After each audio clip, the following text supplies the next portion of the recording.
언니들과 함께 책 그리고 영화를 얘기하는 언니들의 북신의 살롱 조감독입니다. 유주입니다. 도희입니다. 은하입니다.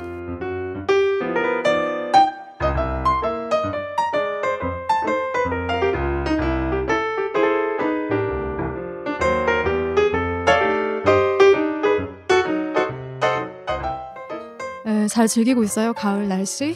날씨가 너무 좋아서 저는 지난주랑 이번 주랑 계속 여행을 다녔어요.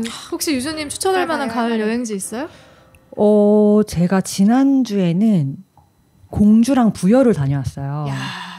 근데 부여 너무 좋았어요. 공주도 그러니까 공주 마곡사 가고 부여에서는 백제문화단지 갔거든요.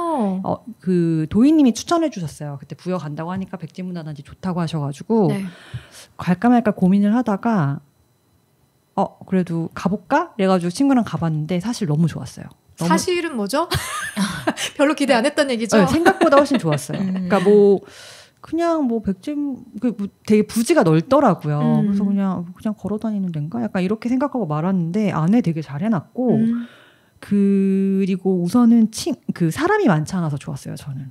맞아요. 약간 거기가 경복궁의 되게 큰 버전 같은 느낌이에요. 어쨌든 뭐 한옥으로 이렇게 궁전 같이 그렇게 되어 있고 옆에는 그 예전에 이렇게 백제 서민들이 살았던 어떤 일부를 또 이렇게 만들어 놓은 곳이랑 이렇게 있는데 안에 무덤도 있더라고요. 왕릉. 릉이 있더라고요. 네. 그래서 되게 부지도 넓어서 그냥 산책하기도 너무 좋고 중간중간 이런 연못이나 이런 데 연잎 이런 것도 되게 좀 운치 있었고 그리고 날씨가 너무 좋았어요 그때. 그래서 친구랑 되게 재밌게 놀았어요. 그래서 안 그래도 그 생각했어요. 여기 가을에 오면 가을에 가기 좋은 여행지겠다. 단풍 이렇게 물들고 하면 너무 좋겠다라는 생각을 했고 그래서 저는 부여 혹시 안 가보신 분들은 한 번씩 가보시라. 백제문화단지? 그리고 전 공주의 마곡사도 되게 좋았어요. 공주 마곡사 메모. 굉장히 오래된 절이더라고요. 몰랐는데 그래서 이게 절 그 기둥이나 이렇게 위에 석가래 같은 거 보면은 굉장히 낡은 느낌인데 그게 되게 또 운치가 있어가지고 엄청 좋았어요. 그래서 마곡사. 저 도전하겠습니다. 사진기 가지고. 오케이. 공주 마곡사는 근데 되게 가까워. 서울에서도 멀지 않아요. 그 KTX 타도 1시간 정도만 가는 거리고 운전해도 뭐 세종시 쪽이니까 뭐 한 2시간 안짝으로 1시간 반 정도만 가지 않을까 싶은. 메모 지금 하는 거 봤어요. 그래서 추천드립니다. 좋습니다. 저는 가을 되면은 코스모스 보러 잘 가거든요. 맞아요. 근데 구리에 원래 코스모스 축제를 좀 많이 갔었는데 근데 코로나 이후로 그게 안 하는 것 같기도 하고 또 사람이 거긴 좀 굉장히 많이 오거든요. 그래서 최근에 알게 된 장소가 영종도에 인천공항 하늘공원 거기에 또 코스모스가 장난이 아니래요. 그래서 다음 주에 한번 가볼까. 지금이 코스모스 철인가요? 가을이니까. 이제 피나 봐요. 우리 같이 가는 건가? 다음 주에 그러면 사진 좀 보내주세요. 알겠어요. 가게 되면은 보내드릴게요. 내 얘기 무시당했어. 영종도 우리 집에서 되게 가까운데. 저는 가을 여행지 아무 생각 안 하고 있었는데 지금 강제로 짜내야 돼요. 제가 작년, 재작년에 갔었던 것 같은데 석파정 가보셨어요? 석파정 서울미술관 거기 부암동에 그냥 멀리 가기 싫고 저처럼 운전하기 힘들어 하시는 분은 그냥 지하철로 서울에서 듣고 계신 분이라면 가실 수 있어요. 근데 이미 많이 알려져가지고 사람이 뭐 적다고 할 수는 없는데 그래도 미술관 보고 나서 바깥에 단풍이 되게 예뻐요. 예쁘고 거기가 워낙 제가 정확하게 기억나진 않는데 흥선대원군인가? 나 여기 뺏고 싶다. 여기 너무 예쁘다. 너 나한테 좀 넘겨라. 이렇게 많이 압력을 가해가지고 자기가 가져간 걸로 제가 어렴풋이 기억을 하는데 보면서 그런 생각했었어요. 이거 내 체면이고 뭐고 그냥 좀 강제로 뺏고 싶어 할 만큼 좋은 곳이다. 일단 건물 같은 거나 이렇게 부암동이면 종로 위쪽에서 그냥 내려오면 바로 그러네요. 그 윤동주 미술관 있고 되게 산책하기 좋은 맞아요. 길인데 되게 절묘하게 서울을 이렇게 내려다보는 위치에 잘 있어요. 근데 단풍이 굉장히 예뻤던 기억이 납니다. 그래서 기회가 되시면 가보셔도 좋을 것 같아요. 우리나라 궁전이 다 사실 단풍 명소인 것 같아요. 맞아, 네. 맞아. 근데 저는 그 중에서는 덕수궁을 제일 좋아해요. 가을에 덕수궁은 진짜 예뻐요. 야간 개장을 언제 하죠? 하고 있지 않나요 지금? 하고 있나요? 미안해요. 제발 그렇게 웃지 마. 모를 수 있지 뭐. 맞아. 나도 몰라. 그리고 가을에는 언니들 서울 물론 아시는 분들은 뭐 너무 잘 아시겠지만 하늘공원 꼭 가십시오. 갈대숲. 상암동. 네, 상암동에 있는 하늘공원 진짜 예쁘거든요. 코앞인데 안 핑크뮬리인가? 가네요. 좋아요. 네, 진짜 예뻐요. 예쁘다고는 하더라고요. 근데 사람이 너무 많아가지고 한 번도 가본 적은 없었던 것 같아요. 주말엔 사람이 좀 많기는 해요. 목이 장난 아니에요. 그런가요? 네. 근데 좀 늦겨울에 가면은 모기가 없을 때니까 그리고 평일에 만약에 가실 수 있으면 시간 내서 우리 그리고 10월에는 휴일도 많아가지고 맞아요. 네, 좀 분산될 수 있으니까 시간 되시면 가까운데 서울에 사시는 분들 하늘공원 에서 불러서, 만나요. 네. 직장인은 산책해보시는 슬퍼요. 것도. 휴일에도 내 가시면 넣어두시니까. 그렇죠. 하지만 시간 될 때 꼭 한번 다녀오셨으면 좋겠네요.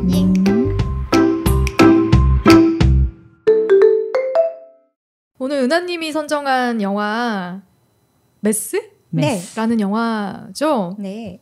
이 영화는 어떻게 알고 이렇게 선정을 하시게 된 거예요? 저도 되게 우연히 보게 됐어요. 우연히 보게 됐는데 진짜 이거를 가져올까 말까 고민을 왜? 되게 많이 잘 했어요. 가져오셨어요. 좋았어요. 재밌었어요. 다행이에요.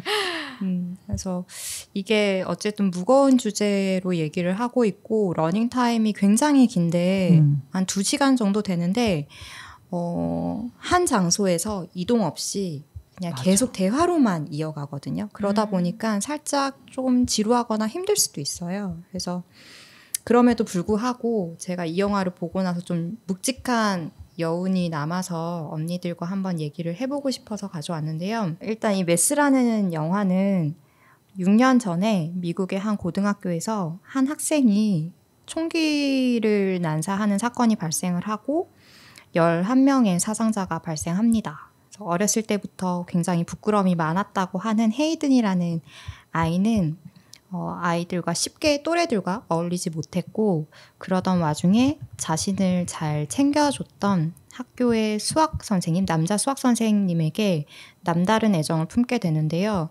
안 그래도 아이들과 잘 못 어울리던 애였는데 그런 성적 취향으로 따돌림이 더욱 심해져요.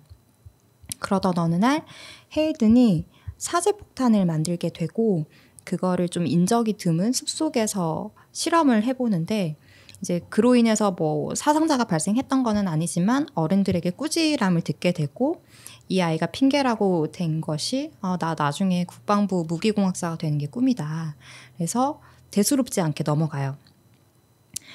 뭐 부모님들이 이 아이가 약간 남다르다라는 거를 느끼기는 했지만 그래도 아이가 항상 우수한 성적을 유지를 했기 때문에 어쩌면 자기 아이였기 때문에 더 믿고 싶었던 걸지도 몰라요. 그래서 대수롭지 않게 아이를 그냥 방치하게 되고 사건이 발생하게 됩니다. 그래서 이 총기를 난사했던 학생이 바로 헤이든이라는 아이인데 이 아이가 10명의 친구들을 죽이고 도서관에서 본인은 자살하게 되죠. 그리고 6년이 지나서 어떤 작은 마을에 교회에서 이 가해자인 헤이든의 부모 리처드와 린다 그리고 그 피해자 중에 한 명이었던 에번이라는 아이의 엄마 아빠인 제이와 게일이 4명이 이제 모여서 서로에 대한 이야기를 나누게 되는데요. 잘잘못을 따지기 위해서 만난 게 아니라 두 부모가 아이들에 대해서 그리고 그 사건에 대해서 이야기를 나누며 좀 치유받고 싶어서 만나게 됐다라고 고백을 하거든요. 그래서 2시간 동안 좀 언제 터질지 모르는 시한폭탄을 보는 것처럼 좀 가슴 졸이면서 그 이야기를 따라가게 되는데 오롯이 정말 그 대화만으로 이어지기 때문에 사실 조금 지루할 수도 있고 조금 힘들 수도 있어요. 그래서 언니들에게 물어보기 어려운 질문이었는데 다들 좋게 봤다고 하니까 다들 어떻게 보셨는지. 사실 큰 스토리는 없어서, 굵직한 스토리는 없어서. 저는 이 메스라는 영화를 한다라고 해가지고 우선은 찾아봤어요. 네이버에. 했더니 소개가 돌이킬 수 없는 사건으로 아이를 잃은 두 부부의 슬픔, 분노, 절망, 후회가 폭발하는 111분의 마스터피스 이렇게 돼 있는 거예요. 그래서 도대체 은하님 무슨 영화를 나한테 추천한 거지? 라는 생각을 하면서 봤어요. 그래서 그래서 이제 오기 전에 이제 또 영화를 또 막 찾았는데 영화가 그렇게 유명하지 않아서인지 이게 또 볼 수 있는 곳이 많지 않더라고요. 근데 이제 어떻게 해서 이제 보고 왔는데 저는 되게 재밌게 봤어요. 되게 뭐라 그럴까, 이게 사실 처음에 이렇게 교회에서 그 4명을 받아들이기 위해서 이렇게 초대해놓고 4명의 자리를 만들려고 그 설정이 나오잖아요. 근데 그때부터 저는 느낌이 뭔가 피해자 가족과 가해자 가족이 만나는 건가라는 생각을 했거든요. 그래서 보면서 이제 도대체 이러한 스토리를 어떻게 전개하려고 이렇게 말도 안 되는 설정을 했지라는 생각을 진짜 많이 했던 것 같아요. 맞아요. 근데 그러면서 이제 넷이서 이제 정말 대화만 하는 걸로 이루어지는데 영화가 대화를 하면서, 그러니까 아까 은하님이 뭐 스토리 얘기하셨던 뭐 그러한 거는 하나도 보여주지 않아요. 영상으로. 정말 그 두 부부가 자기의 아이들에 대한 얘기를 하는 장면만 나오거든요. 그런데도 사실 2시간이 어떻게 간지 모르게 갔어요. 그래서 진짜 너무 흡입력 있게 봤고, 마음이 너무 아프면서도 이게 감히 좀 약간 상상할 수 없는 감정들? 약간 이런 느낌을 많이 받았던 것 같아요. 그래서 저 되게 재밌게 잘 봤습니다. 네, 저도 비슷하고, 근데 전 미리 많이 안 찾아봤거든요. 이런 영화는 특히 찾아보면 영화 본연의 어떤 그런 걸 잘 못 느낄 것 같아서. 근데 지나고 생각을 해봐도 정말 그냥 대화로만 이루어져 있잖아요. 근데 관객들한테 어떤 사건 때문에 넷이 만나게 됐고, 각자가 어떤 상황에 있고 어떤 일이 일어났고, 이거를 참 적절하게 잘 하나씩 보여줬던 것 같아요. 그러니까 결국에는 나도 그냥 아이를 잃은 부모다 이런 얘기를 하는데도 되게 처음부터 그게 드러나지 않잖아요. 누가 가해자고 피해자고. 물론 이 사람들은 큰일을 겪었겠구나라는 거를 이 피해자 부부한테는 느낄 수가 있지만, 전 그냥 처음 봤을 때는 저 꽃을 들고 온 저쪽 두 부부는 어떤 사람들이지? 저도 그 생각. 그냥 같은 사건에서 뭐 둘이, 전 막 그런 식으로 생각했거든요. 뭐 자동차 운전하다가 둘이 그냥 박살나서 사고가 났나, 어떤 일이었을까, 막 거의 그런 식으로 갔는데, 그런 거를 모르는 상태에서 접근을 하게 했던 게 좋았던 것 같아요. 좋았고, 뒤에 가서 왜 되게 연기들이 특히 다 좋았지만, 이게 같은 사람이라도, 그냥 나라도 어느 주제 단어가 딱 됐을 때는 막 격양되고 이랬던 게, 엄마가 흥분하는 파트가 다르고 아빠가 다르고 가해자가 다르고, 그게 되게 다양하게 가잖아요. 그런 거 잘 보여준 것도 좋았고, 마지막 장면도 좋았고, 저는 좋았어요. 되게 이 영화가 왜 이렇게 많이 주목받지 못했을까 이런 생각이 들 정도로 좋았어요. 항상 이런 영화 볼 때마다 생각하죠. 대중성은 없는 영화이지만 이런 영화들을 자꾸 관심을 가지고 봐주는 관객들이 있어야지 이런 다양성을 가진 영화들이 많이 나올 수가 있잖아요. 그런 지점에서 좀 더 알려줬으면 좋았겠다 하는 아쉬움은 있는 것 같아요. 저도 이 영화에 대한 정보가 하나도 없이 맞아. 영화를 보게 됐고, 은하님이 추천을 해주셔서, 그리고 오히려 기대를 안 했기 때문에 더 좋았을 수도 있겠다 싶어요. 왜냐면 은하님이 한 공간에서만 일어나는 이야기여서 지루할 수도 있어요 라고 이야기를 해주셔가지고, 그래서 그러면 되게 답답하게 느껴질 수도 있겠다 싶었는데 전혀. 연출을 굉장히 잘했다. 연기도 너무 잘했고, 그리고 대사도 되게 빤하게 갈 수 있는데 그게 중간중간에 그 텐션을 굉장히 잘 조절을 해가지고 확 터졌다가 조금은 가라앉았다가 다시 또 올라가고, 이런 지점들을 영리하게 설계를 진짜 잘했다 하는 생각도 들고 공간도 일어나서 앉았다가 다시 또 모이고 떨어지고 이런 식의 어떤 그러니까 한편의 연극을 본 것 같은 느낌을 받았거든요. 전 영화를 보면서.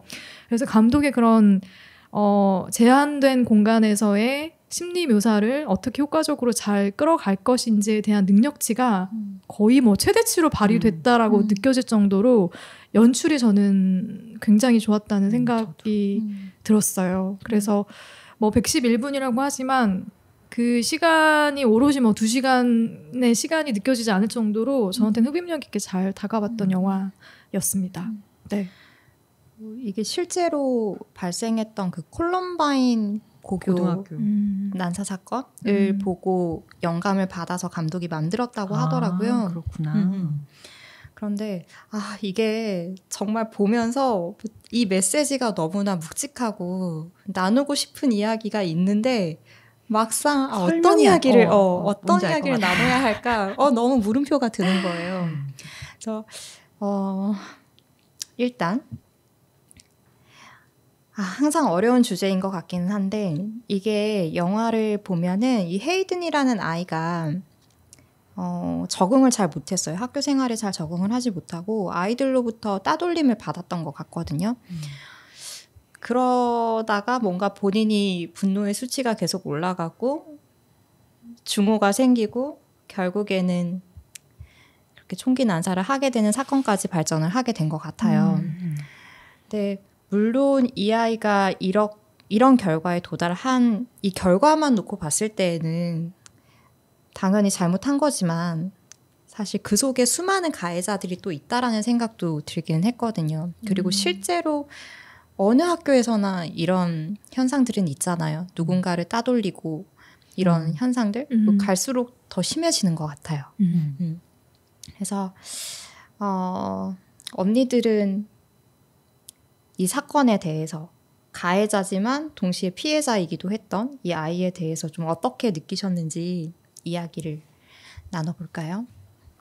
너무 어렵다. 근데 이게 저는 근데 아이가 되게 피해자라고까지 생각 들진 않았거든요. 왜냐면 중간에 어쨌든 친구가 있었고. 근데 그러니까 안타까운 건 그런 거예요. 어쨌든 내가 되게 친한 무리가 있고 친하지 않은 무리가 있고 그런 뭐 따돌림도 이제 받았다가 또 안 받았다가 뭐 이런 것도 있을 수 있는데 어쨌든 친구가 있는 아이였단 말이에요. 이 헤이든이라는 아이가. 근데 그 자기 안에 분노를 왜 잠재우지 못했느냐가 저는 되게 물음표로 여전히 남는데 그건 사실 부모도 그러니까 아무도 모르는 거잖아요. 그러니까 이 영화에서 MBTI T 성향인 제가 봤을 때 가장 의문인 건 답이 없는 게 제일 답답한 거예요. 맞아. 왜냐면 내가 살인자 당사자라고 해도 그 마음을 모를 수 있거든요. 그러니까 자기 마음을 모를 수도 있는 거잖아요. 그걸 어떻게 내가 이 분노를 갖고 있는데 이 분노를 어떻게 정의할 수 없을 그런 것들 있잖아요. 근데 뭐 그런 걸 갖고 있었던 아이인데 이미 당사자는 죽었고 사건은 일어났는데 이 피해자의 부모는 내 아이가 왜 죽어야 됐는지가 너무 이제 마음이 너무 막 이러다 보니까 차라리 이유라도 알았으면 좋겠는 마음인데 그걸 대답해줄 당사자는 없고 그렇다고 해서 그 가해자의 부모가 그걸 아느냐? 몰라. 죽었다 깨나도 전 모를 것 같거든요. 그래서 단순히 피해자 가해자를 떠나서 그러니까 좀 안쓰러운 마음은 들어요. 이 아이가 어쨌든 살인자이긴 했지만 좀 안타깝다. 이게 자기의 마음을 통제하거나 혹은 주위에 뭔가 도움을 받아서 이렇게 할 수 있는 방법이 있었을 텐데 그렇다고 해서 이거를 또 단순히 부모가 잘못 키웠어라고 할 수도 없는 문제인 것 같은 거예요. 이게 너무 어렵게. 그래서 그런 게 되게 좀 안쓰러운 마음이 있었던 것 같아요. 그래서 이 아이가 뭐 되게 피해자였다라는 느낌은 사실 보면서 그렇게 크게 느끼진 못했어요, 저는. 근데 이 집단 따돌림이라는 게 특히나 감수성이 굉장히 예민한 시기잖아요. 이때는 뭐 지금 상황에서 내가 회사에서 사람들이 날 따돌린다? 난 뭐 돈만 벌면 돼라고 생각할 수도 있는데 안 보면 되니까. 근데 이때는 이게 정말 세상이 나를 거부하는 듯한 느낌이 들 것 같아요. 그래서 이거를 저 오늘 아침에 이제 일어나서 여기 녹음하러 올 준비를 하면서 그런 생각을 하면서 왔거든요. 따돌림을 나라에서 해결해 줄 수 있는 방법이 없을까? 맞아. 국가적인 차원에서부터 이걸 어떻게 예방할 수 있는 게 없을까? 이걸 계속 고민하다가 왔는데 뭐가 있을까요? 아니 근데 요즘에는 굉장히 그래도 좀 강화가 돼서 그 단톡방도 이제 못 만들게 하는 거 아시죠? 그 아이들 초등학생들 단톡방도 못 만들게 하고 그런 규제는 좀 많이 하고 있기는 해요. 그렇죠. 그런 부분에서 학폭에 대한 예민해져가지고 뭐 말 한마디 잘못하면 저 어릴 때랑 지금을 비교해보면 굉장히 그런 부분에서의 어떤 좀 예민한 시선들이 잘 그래도 작동하고 있다라는 생각이 드는 포인트들이 좀 있는데 그런 거죠. 그게 너무 당연하게 우리 때는 사실 약간 뭐 누가 야 쟤랑 말하지 마 하면 너무 당연하게 말 안 하고 같이 왜 그랬어요? 나빴어. 나빴지. 근데 결국에는 그게 또 그 화살이 저한테 돌아오기도 하고 그런 경험을 되게 많이 했는데 부당해도 부당하다고 얘기조차 할 수 없는 그런 상황들이 무수히 많았거든요. 근데 물론 지금도 있어요. 제가 얼마 전에 제 조카가 초등학교 5학년이거든요. 근데 무용을 하고 있어요. 학원에 다니는데 그 학원에서 한 살 많은 언니가 있는 거예요. 근데 얼마 전에 동생한테 갑자기 그 둘이 카톡으로 대화 나눴던 걸 막 캡처해가지고 저희 자매 단톡방에 올렸어요. 그래서 뭔가 봤더니 그 아이가 너무 일상적으로 저희 조카를 협박 아닌 협박을 하고 있었던 거죠. 쌍시옷잘 하면서 너 학원 오늘 오냐? 뭐 예를 들면 이런 식인 거야. 모든 대화에 다 이런. 학원 가면 어쩔 건데? 그러니까 그런 그냥 일상적으로 막 그렇게 하는 거죠. 그러면 얘는 언니니까 언니 오늘 학원 와요. 그러면 말 안 간다니까? 뭐 이런 식인 거야. 조카는 거기에 대해서 예를 들면 이게 왜 저한테 욕해요? 라고 말을 하는 그런 것조차 못 하는 거예요. 그냥 늦게라도 학원 올 수 있으면 오세요 언니? 이런 식인 것. 이런 대화인 거예요. 대화를 이어가는 것도 되게 신기하다. 그러니까 일방적인데 그러니까 이게 뭐가 문제냐면 저희 조카는 이게 자기한테 가해지는 폭력이라는 인지까지도 못 가는 거죠. 인지까지도. 그렇죠. 근데 그게 만약에 쌓였을 때 나중에 폭발할 때. 그쵸. 쌓였을 때 혹은 이 아이로 인해서 다른 누군가가 같이 그 무리를 이루어서 위해를 가했을 때 그랬을 때는 이 영화 속 그 등장하는 에번 같은 어떤 상황으로도 갈 수 있는 거잖아요. 그렇기 때문에 거기에서 이제 커트를 해야 되니까 어른들이 나서기 시작한 거죠. 나서서 막기 시작한 거죠. 이 아이를 학원에서 퇴출을 시키지 않으면 학폭에 학교폭력위원회에 뭐 고소를 하겠다, 고발을 하겠다 이런 식으로 나서기 시작하는 거죠. 그러니까 그런 것들이 이루어지고 있는데 과연 이렇게 예상할 수 있는 것들 외에 전혀 예측하지 못하는 상황들도 혹은 더 딥한 상황들도 벌어질 수 있는데 맞아. 이런 거는 우리가 어떻게 바라봐야 되지? 하는 생각이 저도 영화를 보는 내내 들기는 하더라고요. 근데 전 갑자기 드는 게 그럼 그 아이를 퇴출을 시킨다고 하면 그 아이는 어떻게 되는 거예요? 그 아이는 이제 이 학원은 못 다니는 거죠. 반대의 경우가 될 수도 있죠. 이 아이는 이게 또 상처가 되고 또 하나의 뭐 자기에 대한 어떤 또 인신 공격으로 이어질 수도 있을 것이고 그렇겠죠. 근데 그 케어는 또 누가 할 것이며 이게 어려워요. 근데 되게 어려운 문제는 뭐냐면 이걸 결국에 동생이 그 아이의 부모 어머니에게 얘기를 했더니 어머니가 너무 놀라하면서 울면서 얘기를 했다는 걸 몰랐다고. 네, 모를 수밖에 죄송하다고. 그러니까 이걸 참 어떻게 바라봐야 되지? 하는 생각도 있고 그래서 예측할 수 없는 것들이 너무 많다는 게 지금 사실 이 영화를 보면서도 계속 느껴지는 지점인 것 같아요. 어떤 교육을 해야 될까? 그러니까. 이 학폭에 대해서 처벌을 했을 때 그거를 또 정말 간사하게 이용해 먹는 교활하게 이용해 먹는 애들도 있더라고요. 저도 예전에 아이들을 가르쳐봤을 때 그 아이들의 이야기를 들어보면은 걔는 진짜 이상한 애야, 나쁜 애인데 너 내 말 안 들으면 너 학폭으로 약간 뭐 신고한다, 약간 이런 식으로 이용하는 것도 있더라고요. 그러니까 그게 꼭 진짜 학폭을 방지하기 위한 법일까라는 생각이 저는 좀 많이 들었거든요. 그래서 약간 정신교육이 필요할 것 같아요. 정말 국가적인 차원에서 정신교육이 필요할 것 같아요. 그러니까 가해자와 피해자를 딱 이분법적으로 나누긴 좀 어렵다는 생각도 계속 들어요. 요즘에는. 이 질문만 놓고 생각하면은 저는 학창 시절에 누구를 왕따를 시켜본다든지 왕따를 당해본다든지 이런 거를 과연 아예 없게 할 수 있나, 그런 것도 다 겪어야 되는 과정이 아닌가라는 생각을 일단 갖고 있어요. 근데 선을 넘으면 안 되는 것 같거든요. 그러니까 TV에 나오는 것처럼 뭐 진짜 물리적으로 폭력을 행사한다든지 돈을 뜯는다든지 결국 어른들이 못하게 하는 거는 그 정도란 교육밖에 없지 않을까 싶은데, 근데 지금 우리가 얘기하는 거는 살인 사건이잖아요. 여기서는 어쨌든 살인 사건에 대해서 다른 학교에 이 가해자인 헤이든을 왕따시켰던 학생들도 가해자가 아니었을까, 이런 질문에 대해서는 저는 좀 불편한 느낌이 많이 드는 게, 그냥 당장 미국 내에서는 이런 얘기 많이 이루어져야 될 것 같아요. 진짜 이런 일이 내가 느끼기엔 빈번하게 일어나고 있으니까. 맞아요. 총기 난사 같은 게 막 유치원 가서도 쏘고 막 하잖아요. 근데 한국엔 없잖아. 총기를 애들 손에 닿는데 두는 문화니까 이런 일이 일어나는 거잖아요. 그래서 뭔가 여기서 무슨 학교에서 왕따를 시키는 거 이런 얘기를 하기엔 너무 그 간극이 크고, 진짜 그 전에 당장 가해자나 가해자 부모나 가해자를 왕따시킨 애들이나 그걸 다 떠나서 사회가 이런 일이 일어나지 않게 시스템적으로 막아야 되는 거 아닌가. 왜 이런 주제 얘기하면서 총기 얘기를 안 하지? 그 얘기 잠깐 나오잖아요.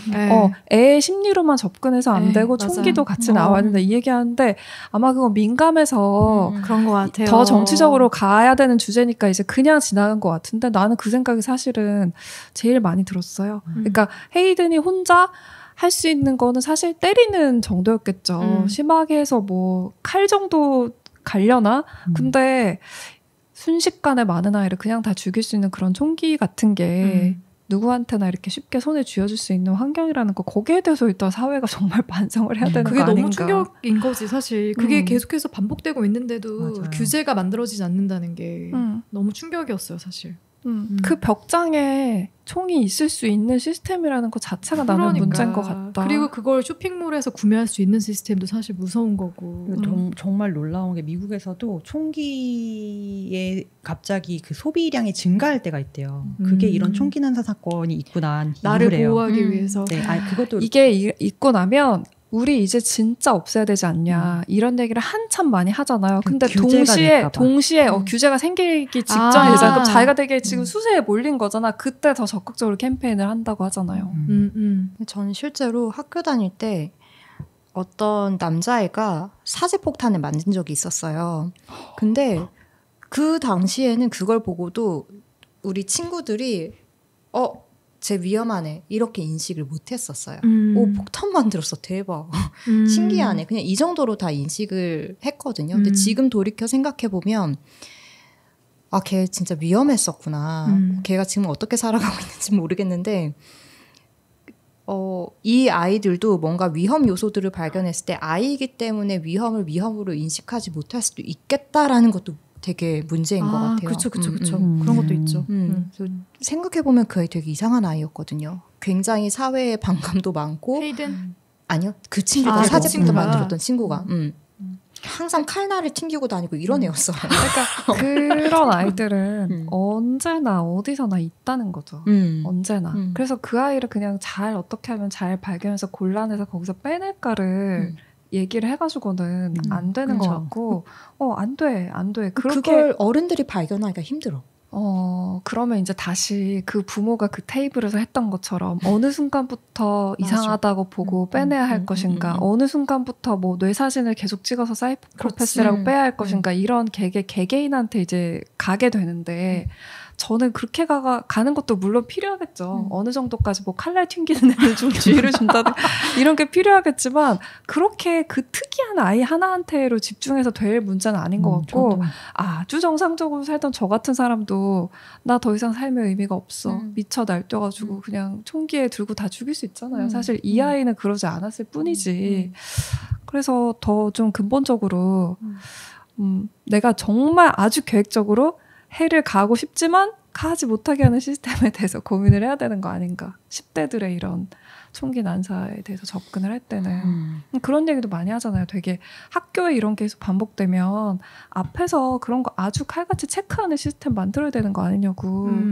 총기 같은 거 우리도 어디 통과할 때 다 걸리게 하잖아요. 그런 거 왜 없나. 요새는 초등학교 유치원들도 가서 그냥 막 난사하는 일이 생기는데 그런 거라도 좀 고민을 해야 된다. 그래서 뭔가 이런 사건이 일어나고 나 전 그런 게 좀 씁쓸했어요. 이런 정말 온 힘을 다해가지고 가해자랑 그 피해자의 부모님이 4명은 인생을 갈아가지고 이 사건으로 계속 돌아가서 고민을 하잖아요. 근데 사실은 사회가 이런 일이 생기기 전에는 어떻게 하면 방지할까를 이만큼 고민을 했어야 되는 거고 일어나고 나선 회복에 대해서도 좋은 뭔가 있었어야 되는 건데 그게 전혀 안 이루어졌기 때문에 정말 나를 너무 회복하고 싶어가지고 이 피해자 측 엄마가 개인적으로 부탁해서 이분들을 만나가 하는 거잖아요. 그러니까 그런 부분에 대해서도 진짜 좀 여기서도 그냥 좀 민감하니까 특히 가해자 부모님들에 대한 회복에 대해서는 진짜 조금 얘기하고 나왔는데 저는 그 부분 되게 좀 마음이 아팠거든요. 그 리처드인가? 아버지? 가해자 아버지. 가해자 아버지 쪽이 그래 내 아들이 그 참사의 피해자로 안 들어가는 거는 내가 납득을 하겠다. 근데 나랑 와이프가 안 들어가는 건 나는 참을 수가 없다. 유족으로 안 들어간다는 걸 참을 수가 없다. 근데 그게 되게 진짜 사회 회복이라고 생각하면 그 부분도 되게 맞아. 미국은 고민해야 된다고 생각합니다. 근데 그거는 우리나라도 마찬가지인 것 같아요. 그쵸. 우리나라도 똑같이 어떤 사건이 발생했을 때 피해자 측에는 정말 한없는 연민을 베푸는데 가해자 측에는 가해자뿐만 아니라 그 가해자의 가족들에게까지도 비난의 화살이 날아가잖아요. 그래서 과연 그것이 정당한 것인가. 물론 그러니까 자식이 뭔가 잘못을 저질렀을 때 부모에게 비난을 하는 거 어느 정도 받아들일 수 있어. 그런데 부모가 아닌 사람들에게도 비난이 쏟아지기도 하고 그들의 삶이 힘들어지기도 하잖아요. 그래서 이런 거는 과연 정당한 것인가라는 생각도 많이 들었던 것 같아요. 그래서 뭐 그렇게 생각하니까 전체 시스템은 남의 일이 아니잖아요. 우리가 진짜 좀 같이 고민을 해야 되는 문제다. 그런 생각이 들었어요. 그냥 단순히 뭐 내가 저 테이블에 어느 위치면 뭐라고 말을 할까 이렇게 접근을 하기에는 너무 심오했어. 이들의 대화 자체가. 근데 나중에 이 부모가 그런 고백을 하잖아요. 그래 나 사실 무서웠다. 두려웠다. 이런 거에 대해서 고백을 하는데 대화를 하다 보면은 이 헤이든이라는 아이가 확실히 조금 남다른 면이 있었고 그러다가 어울리질 못하니까 자살 충동을 느꼈던 게 보이기도 했고 그러다가 시간이 더 흘러서는 살인 충동까지 발전이 되는 모습이 보였거든요. 그런데 어쨌든 부모는 괜찮다라고 생각을 하고 아이가 이제 친구들도 좀 생겼던 것 같고 적응을 해가고 있다라고 믿고 아이를 그냥 방치를 합니다. 하물며 인기가 있었다고 했어요. 그 무리에서. 근데 과연 그거를 방치했다고만 볼 수 있을까라고 생각하면 또 의문이 들더라고요. 나도 생각해보면은 그렇게 막 감정이 휘몰아쳤던 청소년기에는 자살 충동도 있었고 살인 충동도 다들 느껴보신 적 있지 않나요? 그럼요. 그쵸? 이 썩어 빠진 세상. 가만두지 않겠어. 분명 나도 그랬기 때문에 이 부모들도 청소년기를 지내고 있는 아들이 그런 모습을 보였다고 할지라도 다들 그래. 다 정상이야. 너만 이상한 거 아니야 라고 생각을 했을 것 같거든요. 당연하죠 그거는. 아니 그리고 그런 일이 일어났는데 정신감정을 받아보자. 이렇게 데려가면 더 이상한 엄마 아빠야. 저 과연 이걸 방치라고만 봐야 될까? 부모님 탓을 해야 될까? 그냥 일반적으로 나의 사랑하는 아이가 뭐 누구를 때릴 수는 있겠죠. 근데 살인을 한다고 생각하는 부모는 사실 이 세상에 몇 프로나 될까요? 거의 뭐 1%도 안 될 것 같, 뭐 0. 몇 프로도 안 될 것 같은데. 그러니까 이거는 그냥 그리고 아이들은 아이들의 세계가 이제 있기 때문에 우리도 다 이제 중고등학교를 겪었잖아요. 부모님한테 얘기할 수 없는 그런 학교에서의 사정도 생기고 그리고 얘기하고 싶지 않은 것도 생기고. 그래서 사실 부모가 자식을 통제한다는 것 자체가 전 좀 말이 안 된다고 생각을 하고 그걸 다 알 수도 없고. 그러니까 이게 연대 책임이라고도 봐야 할 텐데 그거를 연대 책임을 과연 이렇게 물 수 있는가 이게 너무 가혹하지 않나라는 생각을 그러니까 그 전에도 과연 그들이 또한 가해자인가 그 부모 또한 가해자인가라는 걸 생각을 했을 때 그렇지 않다라는 생각을 하긴 했지만 전 이 영화를 보면서 더더욱 그래 사실 이게 진짜 어렵다. 근데 그들이 알았겠는가 과연 이런 생각이 드는 거죠. 내가 아이를 키워보지 않아서 모르겠지만 그 피해자 측의 부모가 얘기를 하는 건 그래도 부모라면 느낄 수 있지 않냐고. 내 아이가 그 뭔가 다르다는 거, 뭔가 문제가 있다라는 거 부모라면 무조건 느낄 수밖에 없다. 이런 식으로 얘기를 하잖아요. 몰라 나도 내 마음을 모르는데 나는 어떻게 알아요. 내 배 아파서 낳지만. 헤이든의 사례가 그런 심증을 갖게 할 만한 게 되게 많았고 결국 마지막 장면에 린다도 그 헤이든 엄마도 얘기하잖아요. 그런 순간이 있었다고. 근데 이제 영화가 그게 아예 없었다고 얘기하는 게 아니고 있는데 부모로서 그걸 인정하기가 얼마나 단순히 이 사람들 앞이었어가 아니라 이게 얼마나 뼈아픈 얘긴지를 보여줘가지고 그걸 보면서 사실 회복이 가능한 거잖아요. 저 사람도 다 최선을 다 했었구나. 저게 되게 아프구나.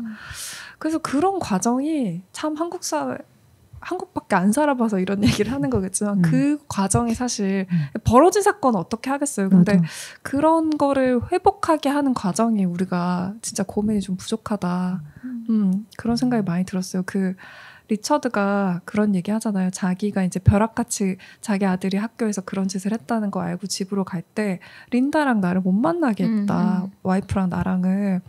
사실은 그 얘기하잖아요. 나도 대처가 부족했고 다들 대처가 부족했고 경찰들도 부족했다. 우리 달라져야 된다. 그 얘기를 헌뜻헌뜻 하잖아요. 그게 아마 실제로도 그렇지 많이 않았을까요? 그러니까 필요 이상으로 너무 상처를 많이 준 거지. 이 시스템에서도 엄마 아빠를 못 만나게 할 이유가 뭐가 있어. 뭐 말을 맞춰가지고 뭐 그렇게 할 거라고 생각한 건가? 그러니까 되게 너무 가혹했다. 그리고 본인들도 그런 가혹한 처사를 하면서 이 사람을 자해할 수 있을 거라는 거 알고 있어. 눈으로는 린다를 보고 있어. 그러면서도 못 만나게 하잖아요. 그런 부분에 대해서 좀 이런 식으로 다룬 거는 잘 없었던 것 같아요. 저는 이제 피해자 부모의 입장에서도 생각을 해봤어요. 피해자 부모의 입장에서도 영화 이걸 어떻게 끌고 가려나 이제 이 생각을 했는데 사람은 누구나 어떤 일이 발생했을 때 그 이유를 너무 알고 싶잖아요. 맞아. 저는 그 심리를 정말 잘 표현했다고 생각하는데 당장 뭐 당신을 뭐 단죄를 하고 뭐 벌을 주고 이럴 게 아니라 이런 마음으로 이제 만난 게 아니라 그 이유를 계속 알고 싶은데 너무 그 답은 우리끼리 다 내릴 수 없는 답이고 이 사람들의 입을 통해서 듣고 싶은데 피해자 부모 입장에서는 아마 우리 같은 이야기를 더 많이 주변에서는 들었을 수도 있다고 생각을 해요. 뭐 동정의 시선도 있겠지만 부모가 무슨 잘못이야 라는 얘기를 저는 반대로 들었을 수도 있다는 생각을 하거든요. 아이가 그렇게 되는 거에 대해서 부모는 어떻게 알겠어. 그 부모도 뭐 가해자 부모도 사과를 하고 미안하다고 하지만 우리 아이가 그렇게까지 할 줄은 몰랐어요 라는 얘기를 계속해서 했을 것이고 그런 입장은 뭐 변호사를 통해서도 들었을 것이고 언론을 통해서도 나중에는 그렇게 좀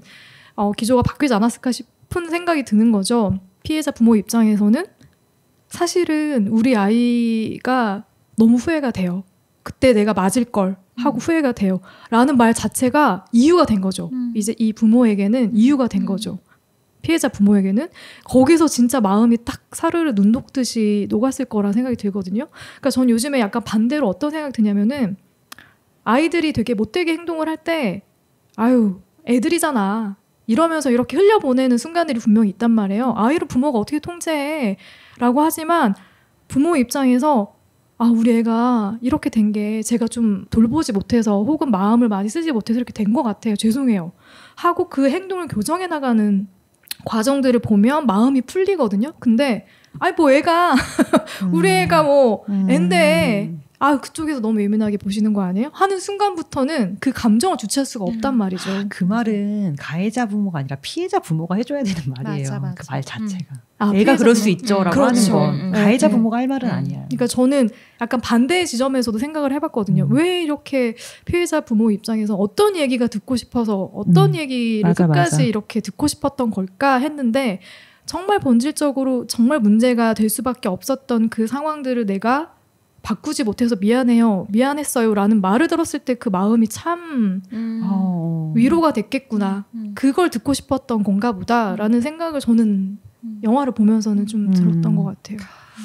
저는 조금 다른데 그 얘기를 그 테이블에 앉아있을 때 피해자 측 아빠가 되게 강하다 싶을 정도로 계속해서 물어보면서 그러니까 결국에 이 사람은 부모가 잘못했다는 게 아니라 사이코패스 아니었냐. 그러니까 어떻게 해도 그런 일이 일어날 수밖에 없고, 그러니까 그냥 완전 그냥 썩은 사과처럼 그냥 얘는 잘못된 애이기 때문에 그런 일이 일어났다고 생각해 자기가 마음 편안한 거지. 돌멩이가 돼야 되는 거지. 그래서 그거를 분명히 다른 애들과 달랐을 테니까 그걸 언제 발견할 수 있지 않았냐. 그 포인트를 알고 싶다. 그러니까 진짜 원인을 알고 싶어서 계속 그게 피해자 부모 입장에선 당연할 것 같아요. 그렇게 생각하는 게 가장 어떻게 해도 막을 수 없었던 거였어. 그거를 시스템이나 저쪽 부모나 학교 측에서 못 골라낸 게 잘못이야. 이렇게 이해를 하고 싶은 거예요. 그리고 그것도 나 되게 폭력적으로 생각했는데 뒤에 가서 이 아빠가 자기 아들이 죽은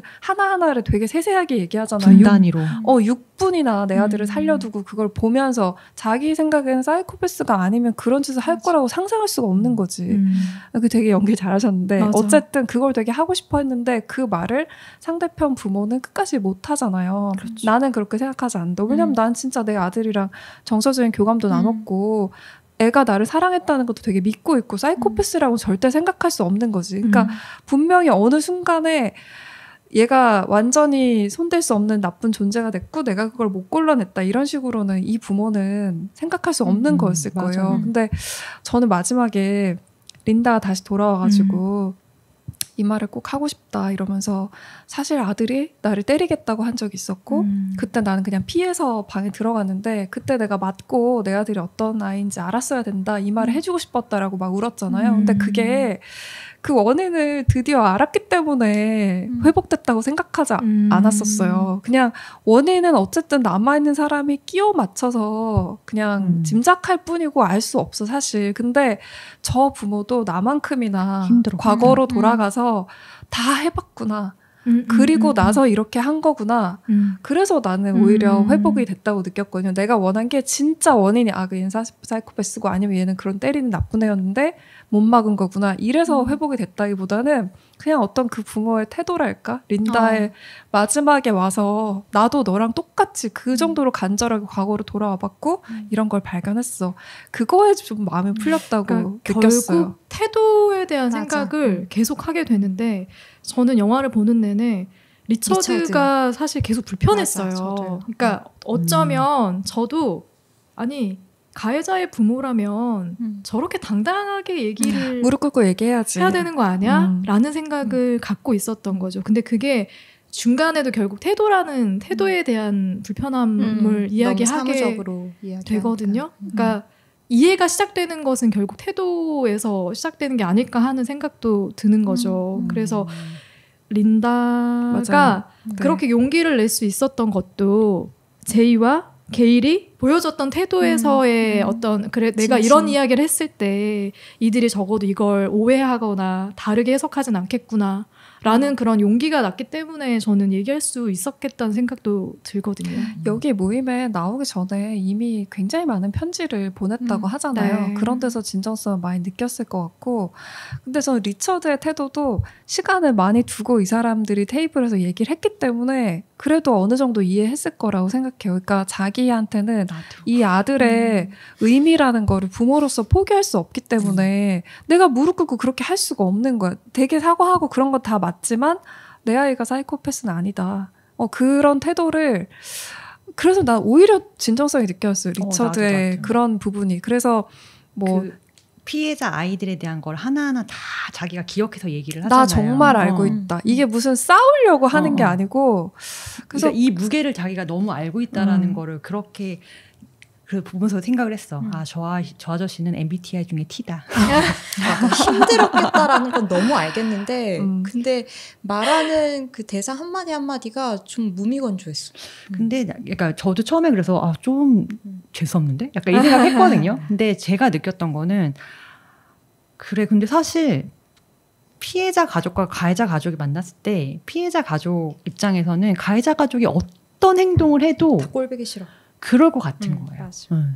그러니까 근데 이제 이 아저씨는 내가 봤을 때는 그냥 다 보고 나서는 그래 이 아저씨는 이 아저씨가 할 수 있는 최선을 다했다라는 느낌을 전 되게 많이 받았어요. 그래서 어떻게 보면 좀 다른 뭐 방법일 수는 있지만 아저씨는 아저씨, 그러니까 리처드는 리처드 나름대로의 진정성이 있었다라고 저는 생각했어요. 그리고 그런 심리도 한번 상상을 해본 거지. 와, 내가 어디까지 언제까지 죄인으로 그렇게 해야 되지? 이런 생각도 분명히 들지 않았을까. 그래서 만나자고 했었을 수도 있다는 생각했어요. 저는. 그러니까 되게 마지막에 헤어질 때도 반갑게 그냥 다음에 또 봐요 이게 아니라 다음에 또 본다는 것 자체가 이 이상한 거죠. 가해자 가족들한테는 굉장히 힘든 거잖아요. 그래서 마지막에 린다가 그 얘기를 내려와서 했을 때 내 아들이 나를 때리려고 했을 때 그 얘기를 했을 때 그냥 위에서 이미 용서한다는 얘기는 다 했지만 이 부부가 피해자 부부가 얘기하잖아. 이제 저 사람들 놔주자. 그렇게 얘기하잖아요. 다시 불러내지 말자. 그런 게 진짜 회복이고 달라지는 것 같은데 마음이 참 짠한 게 이 사람들은 이걸로 회복이지만 가해자. 저분들은 아직도 많은 피해자들이 남아있죠. 이 과정을 평생 겪어야 될 수도 있잖아요. 그래서 그것도 되게 짠했어. 그 가해자 피해자 부부가 마지막에 그 여자분이 엄마가 용서하자는 말을 하고 싶어서 나왔잖아요. 자기가 치유되고 싶어서 앞으로 나가고 싶어서 그러면서 이제 막 고백을 하잖아. 사실 남편이랑도 관계가 전혀 좋지 않고 안 보고 있고 밤에 잠 전혀 못 자고 그래서 몇 년간을 그렇게 거기에 얽매여서 살고 있던 게 그 순간에 되게 절실하게 팍 드러나잖아요. 당사자가 아니면 정말 함부로 얘기할 수 없는 문제라는 생각이 많이 들어요. 맞아. 처음에 테이블 꾸릴 때는 다른 얘기지만 전 거기서 교회 집사라고 하는 분 그 여자분이 엄청 거슬렸거든요. 오지랖, 육지랖, 칠지랖 진짜. 그게 굉장히 일반적인 우리의 모습을 잘 맞아요. 보여준 것 같아요. 네. 지난주에 우리가 얘기했던 그 소설에서의 되게 일반인들 그 댓글처럼 적당히 해줘. 적당히. 왜 그렇게까지 하는 거야. 되게 중간에 계속 그만 하는데도 나서서 그래서 계속 저 사람이 큰 실수할까 봐 내가 되게 좀 하면서 봤거든요. 근데 이 어떤 모임인지 모르는 상태에서 근데 이 모임이 진행되고 있는 걸 보니까 저 정도로 조심했어야 돼. 피아노 하나 뭐 하나 놔 있는 거 하나 너무 감정선이 지금 예민하기 때문에 정말 극도로 조심을 해야 되는 게 맞다. 그런 생각을 하면서 봤어요. 근데 저는 이거를 보면서 6년이 지났는데 아까 말씀하신 것처럼 이게 평소 사람들이 생각하기에 6년이면 이제 괜찮아질 법도 하지 않나라고 생각할 수 있는 시간인 것 같아요. 그런데 6년 너무 짧지. 그런데 이게 특히나 내가 소중한 사람을 잃었을 때 내가 이 사람이 내 곁에 없다라는 걸 인지하는 데만도 최소 1년 이상 걸린다라고 하더라고요. 그런데 그게 만약에 자식이거나 혹은 시신을 못 찾았거나 아니면 시신의 훼손 정도가 심하거나 이럴 경우에는 그게 훨씬 더 길다라고 얘기를 하더라고요. 그냥 인지하는 데만도. 그래서 이 사람들은 내가 이 상실감에 대해서 혹은 그런 애도에 대해서 정말 많은 시간이 필요한데 반해 지인들의 연민은 그 농도가 되게 빨리 옅어지잖아요. 그런데 이 사람들을 보면은 주변에서 아직까지도 무서운 메일을 받고 그런 시선을 받고 이런 것들이 저는 한편으로는 현실성이 떨어진다라는 느낌도 들긴 했거든요. 물론 내가 겪어보진 않아서 모르겠지만 그런 생각도 좀 들었던 것 같고 제가 이 영화를 보면서 가장 좀 묵직하게 와닿았던 메시지는 용서에 대한 거였어요. 물론 뭐 피해자 가해자에 관련된 이야기가 줄을 이루면서 대화가 이루어지지만 마지막에 그 피해자의 부모인 린다가 나 더는 이대로 못 살겠다. 용서할게요. 나 사실 용서했어. 당신들도 용서하고 헤이든도 용서할 거야. 용서했어. 라고 이렇게 얘기를 하는데 약간 거기에서 뒤통수를 맞은 듯한 느낌이 들었어요. 용서라는 게 나는 가해자들이 필요한 거라고 생각을 했는데 피해자들도 누군가를 미워하면서 산다라는 게 정말 고통이구나 라는 생각이 좀 많이 들었거든요.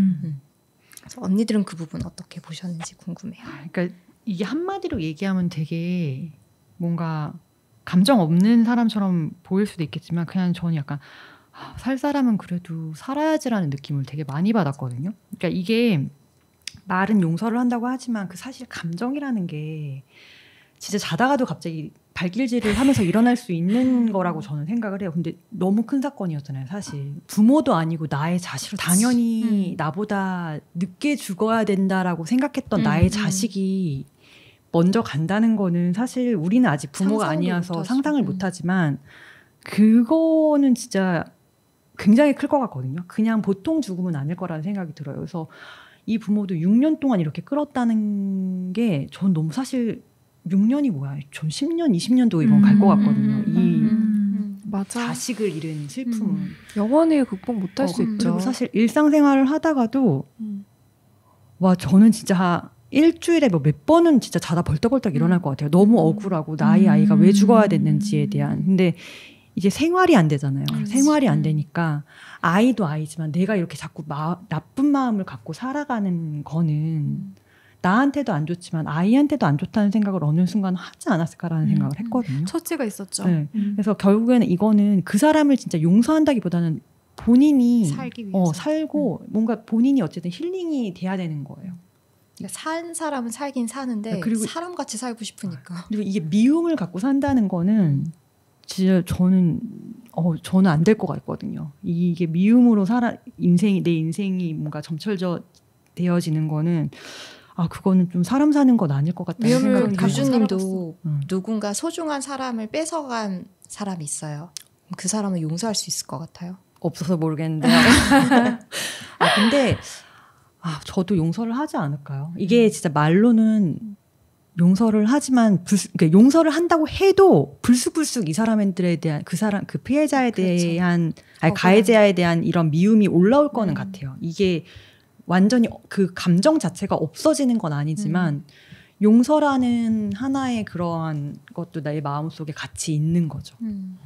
어떠셨어요? 제가 제일 잘하는 게 용서거든요.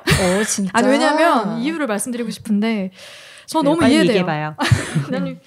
마음의 짐을 지고 싶지가 않아서. 네, 그러니까 저 편하려고요. 저 편하려고 용서 많이 하고. 그것도 맞아. 네, 그리고 저는 오히려 반대로 그 용서를 하지 않는다는 거는 그걸 끝까지 기억한다는 거랑도 마찬가지라고 생각하거든요. 내가 뭐 누군가에게 상처를 받았다, 혹은 내 가까운 누군가를 상처를 줬다, 아프게 했다, 그래서 그 사람 미워하게 됐다, 계속 끝까지 미워한다는 거는 그걸 계속 기억하겠다는 의미라고도 생각해요, 저는. 그래서 여기 영화에서도 얘기하지만 용서하는 것 자체가 아들을 보기 위해서, 다시 보기 위해서. 언젠가 하늘나라에 가서 만나게 될 텐데.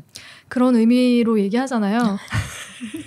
그러니까 그게 용서를 하는 순간 아들을 기억하지 못하거나 혹은 아들을 기리지 못하는 어떤 행위가 될까봐라고도 생각은 하는데, 저는 그래서 진짜 그걸 끝까지 내가 기억하는 것보다 내가 편해지기 위해서 하는 용서가 되게 많아요. 그 미움을 오랫동안 안고 사는 것 자체가 굉장히 대단한 일이라고 생각을 하기 때문에 용서가 오히려 저는 더 저를 위해서 쉽고 편한 선택이다라는 생각을 할 때가. 그럼 지금까지 용서하지 못한 사람은 아무도 없어요? 저 늘 마음으로 용서를 하죠. 제 마음이 편해요. 그래야지. 저는 그래서 영화 보면서 계속 그 부분에 대해서 생각을 많이 했거든요. 근데 막상 정말 내가 사랑하는 사람을, 소중한 생명을 뺏어간 누군가를 용서할 수 있을까에 대한 부분도 결국 태도의 문제인 것 같다는 생각이 저는 들어요. 그러니까 이 영화를 보는 내내 영화 밀양을 떠올렸는데 거기서 이제 전도연 배우가 아이를 잃잖아요. 아이를 유괴해서 납치해가지고 죽게 만든 장본인이 감옥에 갇혔는데 내가 종교를 가지고 엄청나게 신앙생활 열심히 해서 이제 용서할 마음이 생겼어. 이 사람을 용서해주겠다라고 생각하고 갔는데 이미 이 사람은 용서를 받은 거야. 자긴 신에게 용서를 받았대. 난 당신에게 용서를 안 받아도 이미 난 용서를 받았대. 거기에서 이제 현타가 오는 거죠. 쌍욕해도 돼요? 나도 순간 기뻐. 그러니까 용서하고 싶은 마음이 들고 내가 그걸 해야지만이 다음 단계로 넘어갈 수 있다고 하더라도 상대가 어떤 반응, 어떤 태도, 어떤 마음을 나에게 비치느냐에 따라서 그게 될 수도 있고 안 될 수도 있다고 생각을 해요. 그래서 저는 이 대화가 굉장히 중요했다고 생각을 하는 게 여기서 이제 그 상대 부모들이 보여진 어떤 행동들, 생각들 그런 것들 읽어가면서 서로 좁혀지는 부분이 있잖아요. 그리고 이해가 되는 부분이 있고 그러면서 진짜 완전히 온전히 용서하게 되는 그 과정이 되게 저는 공감이 많이 됐었거든요. 근데 그들이 그걸 받아들이지 못하면 그게 정말 용서가 될까? 하는 생각도 밀양처럼 이게 무슨 용서지?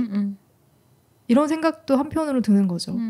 근데 개인적인 게 아니라도 사회적으로도 되게 용서를 해야 저는 회복이 될 수 있다고 생각을 하거든요.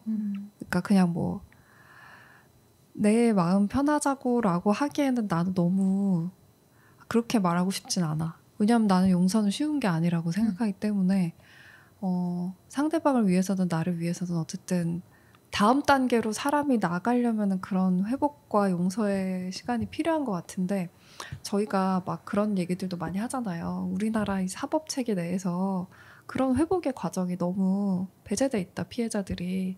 그러니까 단순히 예를 들면은 그냥 뭐 벌금형 200만 원이 나왔다. 그럼 난 200만 원 냈으니까 나 정해진 거 했잖아. 이런 태도들로 그냥 끝난다고 생각하는 경향이 있다는 거예요. 가해자들이 법으로 정해진 어떤 걸 하고 나면 난 내가 죄값을 다 치르고 왔는데 왜 내가 너한테 용서까지 받아야 되냐. 그 중간에서 피해자들은 회복되지 못하는 거야.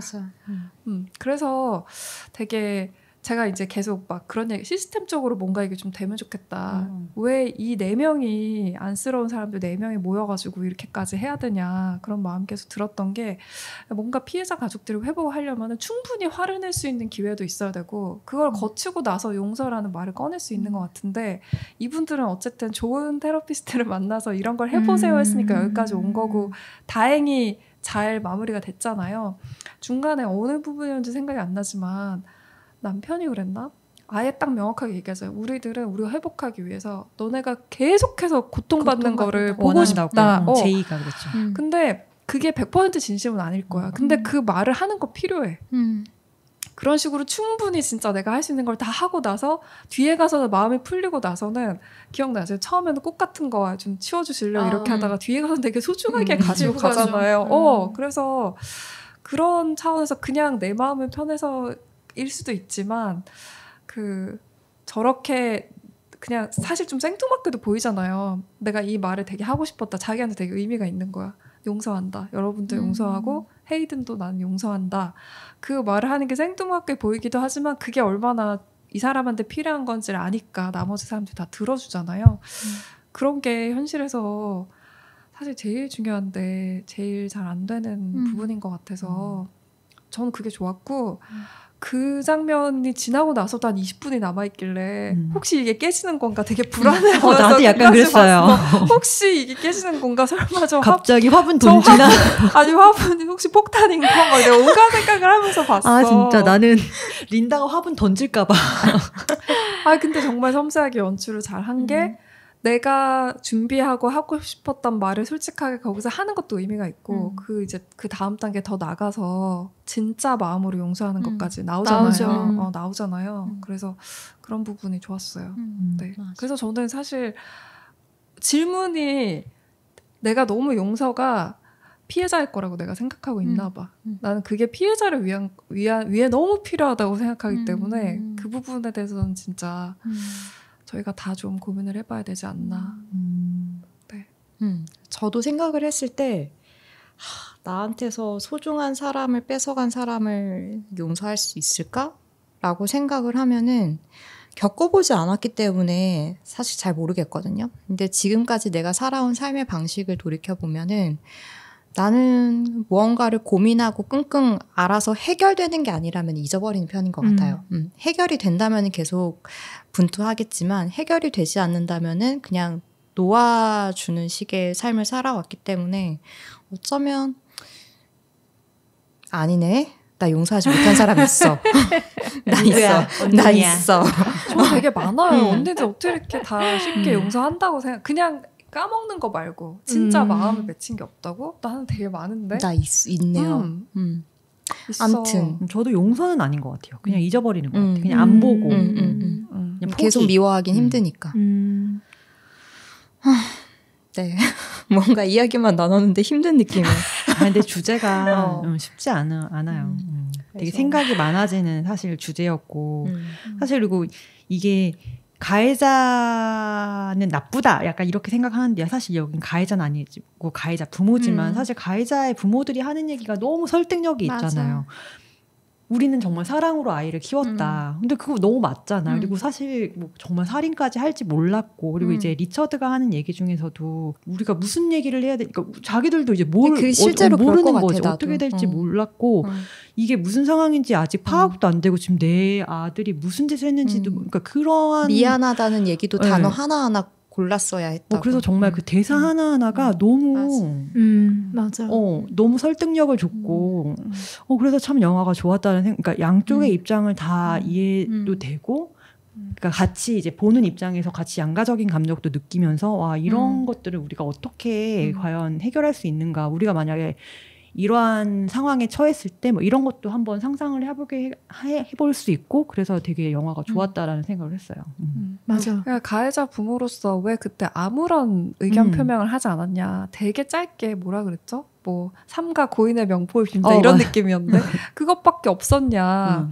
꼬박 계속 얘기하잖아. 근데 보면서 아유 그때 리처드 잘못했네. 그런 거 얘기했어야 되네. 이런 생각이 드는 게 아니라 그래 그때는 아무 말도 못할 수밖에 없었던 게 맞고 근데 피해자들 부모 입장에선 지금에라도 따져 물을 수밖에 없는 게 맞고 맞아. 지금에 와서 그럴 수밖에 없었다고 그냥 설명하는 게 맞다. 그냥 이 방향대로 이렇게 가는 게 어쩔 수 없었다. 그런 느낌이었어요. 우리도 이해가 되는 게 그들이 대화를 하잖아요. 그러니까 대화를 하니까 각자 이럴 것이야 라고 생각했던 것들이 깨지는 것들이 보이는 거죠. 아 이래서 그랬던 거였구나. 저래서 그랬던 거구나 하고 이해하게 되는 것들이 보이니까 아 이게 그냥 그 시작부터가 되게 중요한 것 같다는 생각이 들었어요. 이미 게일하고 제이는 용서를 하겠다라는 생각으로 용서하겠다라는 말을 할 생각으로 이 자리에 온 거기 때문에 그거는 이 꼴 들어보겠다. 이 사람들의 얘기를 듣고 싶다. 그런 마음이었다고 생각을 하거든요. 하지만 불쑥불쑥 올라오는 거죠. 올라오는 감정이 있는 것도 너무 자연스러운 거야. 저도 마찬가지이니까 제가 굉장히 미워하고 증오하는 누군가랑 이 사람과 이야기를 해보겠다라는 거는 저는 용서할 마음으로 이야기를 해보겠다. 뭐 싸울 거면 뭐하러 봐요? 안 보죠. 그랬을 때 이야기 들으면서 빡치는 것도 있지만 이해되는 것도 있고 그러면서 이해받는 것도 있고 이해를 못 받는 것도 생기고 하면서 좁혀지는 것도 있는 것 같거든요. 그래서 그런 심리 묘사를 너무 잘해서 저도 그리고 그 4명의 역할을 아주 분배를 잘해줘가지고 다 공감이 되게끔 스토리에 이어갔던 것도 좋았어요. 아, 전 처음에 린다도 되게 짜증났거든요. 린다도 뭔가 되게 우울하게 생기셨고 외모나 이런 것도 되게 거기에 찰떡같이 되게 너무 선해서 저 사람을 내가 욕하면 안 될 것 같은 데를 미리 쳐놓는 거 있잖아요. 꽃도 선물 주고 막 이러니까. 꽃을 가져오는 것도 내 입장에서 난 화가 났을 수 있을 것 같아. 맞아. 그치. 너무 그러면 이런 걸 가지고 나를 위해서 꽃까지 가져온 사람한테 나쁜 그렇지. 말을 나쁜 감정을 품게 되는 그런 느낌으로 다가오잖아요. 오해를 하고 보려면 꽃 준 거. 그러니까 오해를 하고 보려면 끝도 없고 지나고 나서 보면 그 종이 달팽이 이런 거 보여주는 것도 맞아. 너무 짜증나. 그 정도로 착한 애였다는 걸 계속 보여주는 거잖아. 근데 지나고 나서 이게 시간이 쌓이면서 린다를 이해하게 되니까 정말 이 사람은 나의 어떤 당신에 대한 나의 어떤 마음, 따뜻한 마음, 내가 진심이라는 걸 조금이라도 보여주고 싶은 거잖아요. 계속해서.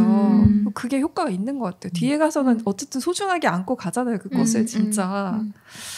우리가 보통 피해자 측의 감정이입을 많이 하지 가해자 측의 가족들에게는 관심이 상대적으로 너무 적은 거거든요.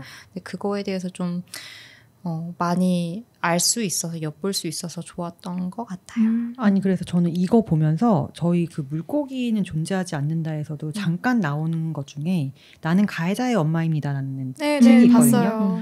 보셨어요? 네. 저는 아직 안 봤거든요. 그게 콜럼바인 고교에서 이제 가해자였던 한 명의 어머니가 쓴 책이라고는 하는데 그걸 그때도 봐야지 했는데 이거 보고서는 되게 좀 많이 궁금하다는 생각이 들었어요. 읽으시면 아마 좀 공통된 부분을 많이 찾아보실 수 있으실 거예요. 네. 아, 무거운 주제지만 그리고 우리가 좀 더 부모가 되어보는 입장이 아니니까 막 허심탄회하게 얘기하기 좀 어려운 지점도 분명히 있었을 것 같기는 한데 그래도 1시간 꽉 채워서 이야기 잘 나눈 것 같고요. 다음 달이 유수님이죠. 비밀이래요. 지금 탑 시크릿이고요. 탑 시크릿은 아니고 제가 지금 뭘 할까 지금 책 2권을 고민을 하고 있어서 그 중에서 골라서 나중에 말씀드리도록 하겠습니다. 네. 좀 밝은 걸 하고 싶어 네네네네. 하시는 것 같은 눈치고 네, 그래서 11월에는 좀 더 밝고 명랑한 그랬으면 좋겠다. 책과 영화를 유수님이 고민하고 계시다니까 네, 그런 책과 영화로 다시 찾아오도록 하고요. 얼마 남지 않은 가을 진짜 얼마 남지 않았습니다. 맞아요. 짧아요. 충분히 가을이. 네, 감기 조심해야 돼요. 그러니까 즐기시고 환절기 감기도 조심하시고 저희는 11월에 더 명랑해진 모습으로 찾아오겠습니다. 다음 달에 만나요. 안녕.